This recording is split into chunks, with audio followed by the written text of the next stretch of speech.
الہی تیری خاطر ہو میرا جینا میرا مرنا۔ معزز سامعین، السلام علیکم ورحمۃ اللہ تعالی وبرکاتہ۔ اب گناہ کبیرہ کی دوسری قسم اور شرک کی یہ دوسری قسم۔ شرک کی دوسری قسم ہے اعمال میں ریاکاری کرنا۔ اللہ رب العزت نے سورہ کہف شریف میں ارشاد فرمایا، فَمَنْ كَانَ يَرْجُو لِقَاءَ رَبِّهِ فَلْيَعْمَلْ عَمَلًا صَالِحًا وَلَا يُشْرِكْ بِعِبَادَةِ رَبِّهِ أَحَدًا۔ پس جو شخص اپنے رب سے ملاقات چاہتا ہے اسے چاہیے کہ اچھے اعمال کرے اور اپنے رب کی عبادت میں کسی کو شریک نہ ٹھہرائے، یعنی دکھاوے کے لیے عمل نہ کرے۔ نبی کریم صلی اللہ علیہ وسلم نے فرمایا، شرک اصغر سے بچو، تو صحابہ کرام رضوان اللہ تعالی علیہم اجمعین نے عرض کیا، یا رسول اللہ صلی اللہ علیہ وسلم، شرک اصغر کیا ہوتا ہے؟ آپ نے فرمایا، ریاکاری۔ جس دن اللہ تعالیٰ بندوں کو ان کے اعمال کا بدلہ دے گا، اس دن فرمائے گا ان لوگوں کے پاس جاؤ جن کو دکھانے کے لیے دنیا میں عمل کرتے تھے، پس دیکھو ان کے پاس تمہارے لیے اجر ہے۔ تو عزیزان محترم، ہماری ہر عبادت اللہ رب العزت کے لیے صرف ہونی چاہیے۔ ہماری نیت بالکل پاک و صاف ہونی چاہیے کہ جو ہم سجدے کر رہے ہیں یہ صرف اللہ کی رضا کے لیے ہے۔ جس طریقے سے ہم نماز صرف اور صرف اللہ کے واسطے پڑھتے ہیں، اسی طریقے سے ہماری ہر نیکی اللہ رب العزت کے لیے ہونی چاہیے۔ اس لیے نماز میں ہم اور آپ نیت کرتے ہیں کہ واسطے اللہ کے لیے، نہ کہ یہ نیت کرتے کہ واسطے جنت کے یا واسطے دوزخ سے بچنے کے لیے۔ وہ ہماری نماز صرف اللہ کے واسطے ہوتی ہے، نہ کہ جنت و دوزخ کی وجہ سے۔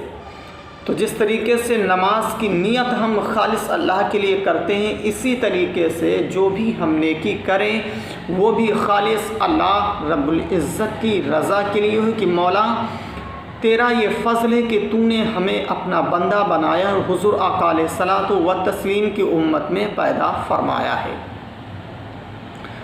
تو اللہ کا ہمیں شکر ادا کرنا چاہیے اور اس کی عبادت خلوص سے دل سے کرنی چاہیے، صرف اللہ کے لیے ہو، نہ کہ لوگوں کو دکھانے کے لیے کہ لوگ ہمیں بڑا متقی سمجھے، بڑا پرہیزگار جانے یا بہت بڑا نمازی سمجھے۔ اگر اس طریقے سے ہماری کوئی نیت ہے تو ہمارا کوئی بھی عمل اللہ رب العزت کی بارگاہ میں قبول نہیں ہے، اور قیامت کے دن اس کی سزا یہ ہوگی۔ حضرت عدی بن حاتم طائی رضی اللہ تعالیٰ عنہ روایت کرتے ہیں کہ نبی کریم صلی اللہ علیہ وسلم نے ارشاد فرمایا کہ قیامت کے دن کچھ لوگوں کو جنت کے قریب لایا جائے گا، اور وہ جب جنت کی خوشبو سونگھیں گے اور جنت کے باغات، جنت کے محل دیکھیں گے تو فوراً فرشتوں کو آواز دی جائے گی کہ ان کو لے جاؤ، جنت سے دور کرو، دوزخ میں ڈال دو۔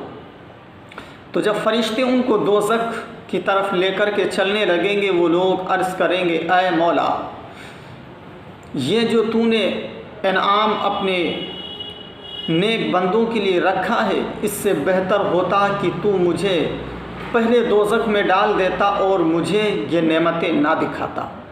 تو اللہ رب العزت کی طرف سے جواب آئے گا کہ اے لوگوں، تم دنیا میں اس حال میں رہتے تھے کہ بڑے بڑے گناہ کرتے تھے اور میرے سامنے آتے تھے، اور لوگوں کے سامنے جب پہنچتے تھے تو بہت ہی عاجزی و انکساری دکھاتے تھے کہ تم گناہوں سے بالکل پاک و صاف ہو۔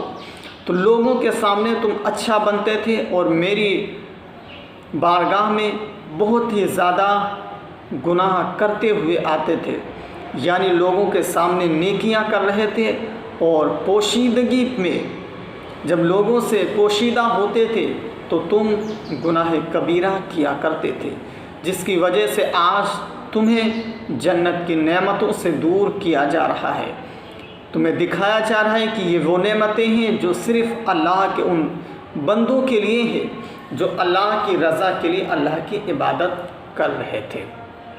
تم دنیا کے دکھاوے کے لیے عبادت کر رہے تھے تو تمہارا ٹھکانہ جہنم ہے، اور جو میرے بندے میری رضا کے لیے عبادت کر رہے تھے آج ان کے لیے اللہ نے یہ جنتیں، یہ جنت کے باغ، یہ جنت کے محل تیار کر رکھے ہیں، جس محل میں وہ چاہیں رہیں۔